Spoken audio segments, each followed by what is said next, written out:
வணக்கம். ஆகாஷ்வாணி புதுச்சேரி செய்திச் சுருக்கம் வாசிப்பவர் நாராயணசாமி.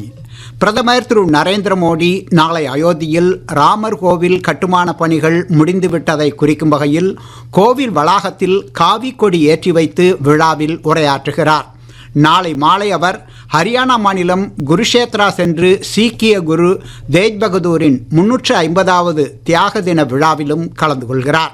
தேசிய குவாண்டம் இயக்கத்தின் கீழ் 720 கோடி ரூபாய் செலவில் மும்பை IIT உயர்கல்வி நிறுவனத்தில் அமைக்கப்பட்டுள்ள அதிநவீன உற்பத்தி மற்றும் ஒருங்கிணைப்பு வசதிகளை மத்திய அறிவியல் தொழில்நுட்பத்துறை அமைச்சர் டாக்டர் ஜிதேந்திர சிங் இன்று திறந்து வைத்தார்.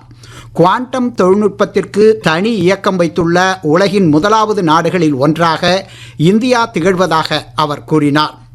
பயிர் எச்சங்களை எரிபொருள் கட்டிகளாக மாற்ற ஹரியானா மாநிலம் ரேவாரி மாவட்டத்தில் அமைக்கப்பட்டுள்ள புதிய ஆலையை புதுப்பிக்கவல்ல எரிசக்தித்துறை அமைச்சர் திரு பிரல்ஹாத் ஜோஷி இன்று திறந்து வைத்தார். அனல் மின் நிலையங்களில் வழக்கமான நிலக்கரியுடன் சேர்த்து இந்த எரிபொருள் கட்டிகளையும் பயன்படுத்த அரசு அறிவுறுத்தியிருப்பதாக அவர் தெரிவித்தார். உயிரி எத்தனால் உற்பத்தி ஆலை ஒன்றை அமைக்கும் பணிகளுக்கும் அமைச்சர் அடிக்கல் நாட்டினார்.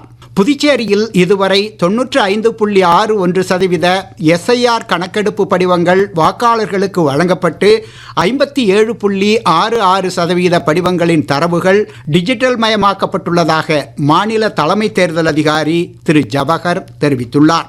இன்று குமரிக்கடல் மற்றும் அதனை ஒட்டிய பகுதிகளில் நிலவும் வளிமண்டல மேலடுக்கு சுழற்சி காரணமாக நாளை காலை வாக்கில் காற்றழுத்த தாழ்வு பகுதி உருவாகி பின்னர் மேலும் வலுப்பெறக்கூடும் என சென்னை வானிலை ஆய்வு மையம் தெரிவித்துள்ளது.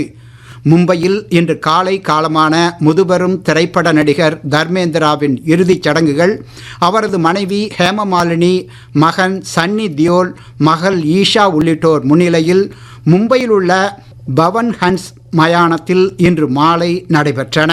இத்துடன் இந்த செய்திச் சுருக்கம் நிறைவு பெறுகிறது.